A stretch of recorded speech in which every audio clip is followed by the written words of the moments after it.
ছয় 36 বার আসা যাওয়া করেছি। আমাকে অনেকেই ঢাকায় বলে যে আপনি কোন সময় আমেরিকায় থাকেন আর কোন সময় ঢাকা থাকেন, আমরা বুঝি না। এটা আমার ভালোবাসা। আমি থাকতে পারি না, আমার কষ্ট হয়, আর কষ্ট হলেই চলে আসি। তো আল্লাহ করে যেন আপনাদের সঙ্গে সুন্দরভাবে আবার এরকম সামনাসামনি হতে পারি।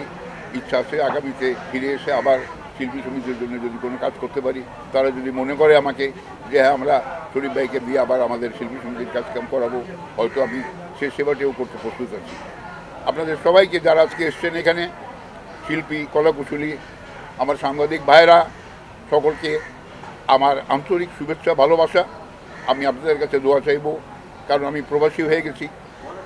প্রবাসী জীবন আসলে খুব কষ্টের। একটা সময় আমি ভাবতাম যে বোধহয় খুব ভালো, আনন্দের, মনে হতো তাই। কিন্তু আমি যে টের পেলাম যে আসলে খুব কষ্ট। আমি রাত্রে কত রাত্রে যে ঘুমাতে পারিনি আপনাদেরকে বলতে পারবো না। আমার কষ্ট লাগে রাত্রেবেলায় যখন সব ঘুমিয়ে যায়, এই চেয়ারগুলো ভেসে ওঠে, আমার পাশের লোকগুলো নেই, আমি ক্যামেরার শব্দ শুনতে পাই না, অ্যাকশন শুনতে পাই না। সুতরাং যারা শিল্পী, যারা আমার কাজ করার বয়স শুনলে আপনারা অবাক হয়ে যাবেন। আমি 53 বছর কাজ করলাম ছবির জগতে, 53 ইয়ার্স। আর ছবির সংখ্যা 850-এর উপরে, যেটা গুগলে খুঁজলেও আপনারা পাবেন। আমার কাছে অবাক লাগে যে আল্লাহ পাক আমাকে সেই সুযোগ দিয়েছেন বলে পেরেছি।